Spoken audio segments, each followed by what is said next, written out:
Assalamualaikum warahmatullahi wabarakatuh. Alhamdulillahirabbil alamin wa bihi nasta'inu ala umuri dunya waddin wassalatu wassalamu ala asyrofil anbiya'i wal mursalin wa ala alihi wa sahbihi ajmain.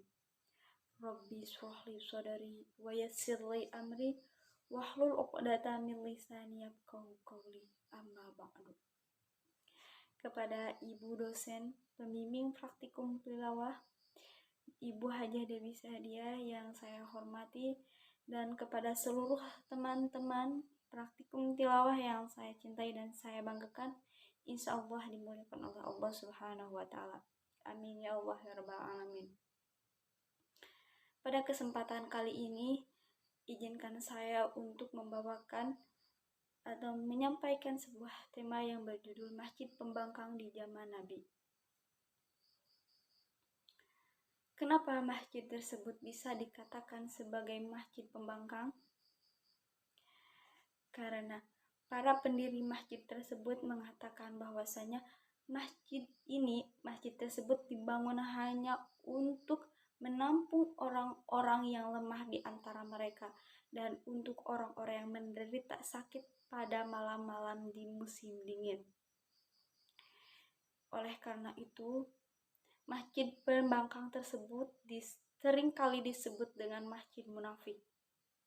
Sebagaimana yang disebutkan oleh Allah dalam Quran surat At-Taubah ayat 107.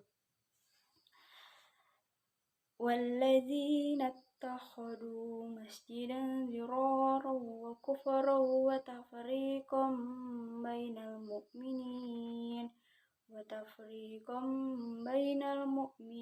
wa irsadan liman haraballahu wa rasulahu min qabl wa la yakhlifunna in aradna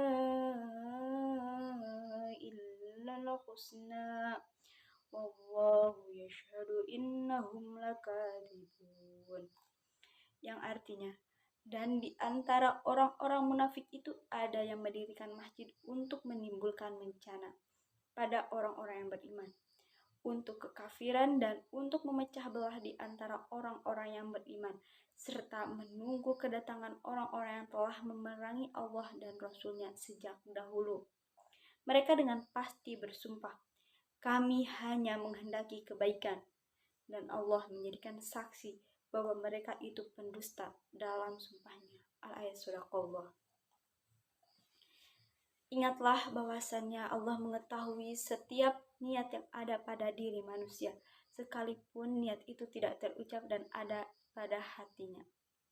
Dan itulah mengapa Allah Subhanahu wa Ta'ala memberitahukan kepada Nabi Shallallahu Alaihi Wasallam tentang niat buruk para kaum munafik yang menjadikan bangunan atau menjadikan masjid tersebut untuk kepentingannya sendiri, atau bisa dikatakan kaum munafik itu memiliki niat yang atau disebut dengan niat terselubung gitu.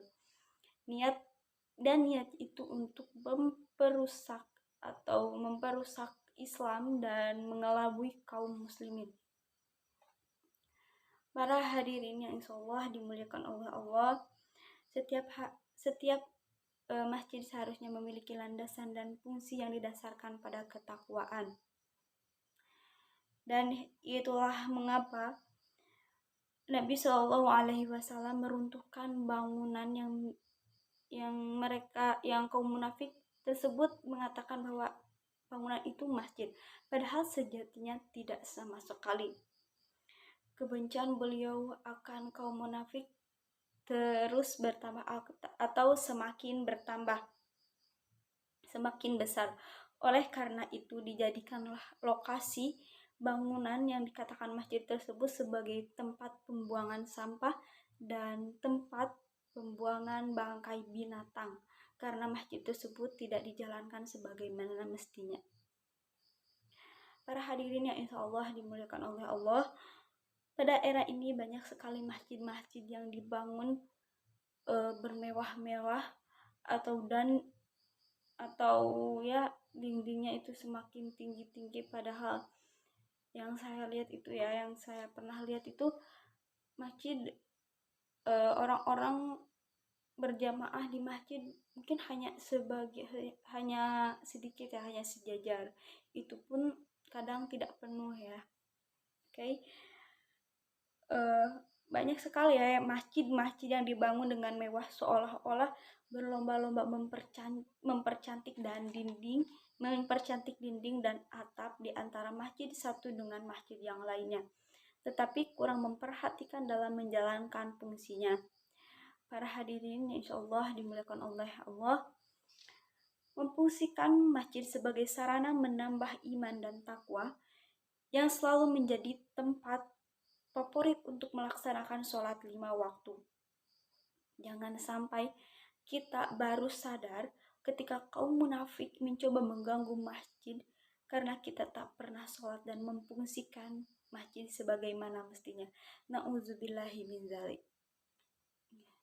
Demikian yang bisa saya sampaikan, kurang lebihnya mohon dimaafkan, dan jika ada salah kata yang terucap, dan atas perhatiannya saya ucapkan terima kasih.